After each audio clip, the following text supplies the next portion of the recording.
ईद-ए-मिलादसह आगामी रक्षाबंधन, दहीहंडी आणि गणेशोत्सवाच्या पार्श्वभूमीवर नागपूर पोलिसांनी कायदा आणि सुव्यवस्था राखण्यासाठी कंबर कसली आहे। परिमंडळ क्रमांक 4 मधील सक्करदरा आणि अजनी विभागात पोलिसांकडून दंगल नियंत्रण योजनेची पूर्वतयारी म्हणून रंगीत तालीम घेण्यात आली। त्यानंतर संवेदनशील भागांमध्ये पोलिसांनी रूट मार्च काढत नागरिकांना सुरक्षेचा विश्वास दिला। नागपूर पोलीस आयुक्तांच्या आदेशानुसार आणि पोलीस उपायुक्त परिमंडळ क्रमांक 4 रश्मिता यांच्या मार्गदर्शनाखाली दंगल नियंत्रण योजनेची पूर्वतयारी म्हणून रंगीत तालीम घेण्यात आली।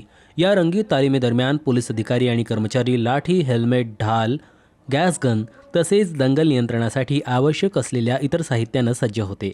कोणत्याही आपत्कालीन परिस्थितीला प्रभावीपणे सामोरे जाण्यासाठी पोलिसांनी या सरावाच्या माध्यमातून आपली तयारी तपासली। त्यानंतर सक्करदरा आणि नंदनवन पोलीस ठाण्याच्या हद्दीत रूट मार्च काढण्यात आला।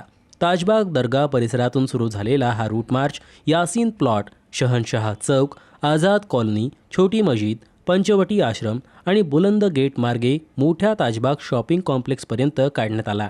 यात 1 पोलीस आयुक्त, 2 सहाय्यक पोलीस आयुक्त, 6 वरिष्ठ पोलीस निरीक्षक, 12 पोलीस उपनिरीक्षक, 80 महिला आणि पुरुष पोलीस कर्मचारी तसेच 30 होमगार्ड अशा एकूण 131 अधिकारी आणि कर्मचाऱ्यांचा सहभाग होता। आगामी सण उत्सवाच्या काळात कायदा आणि सुव्यवस्था अबाधित ठेवणे, नागरिकांमध्ये सुरक्षेची भावना निर्माण करणे आणि कोणत्याही अनुचित परिस्थितीला तातडीने सामोरे जाण्याची पोलिसांची क्षमता तपासणे हा या सरावाचा मुख्य उद्देश असल्याचं पोलिसांनी सांगितलं।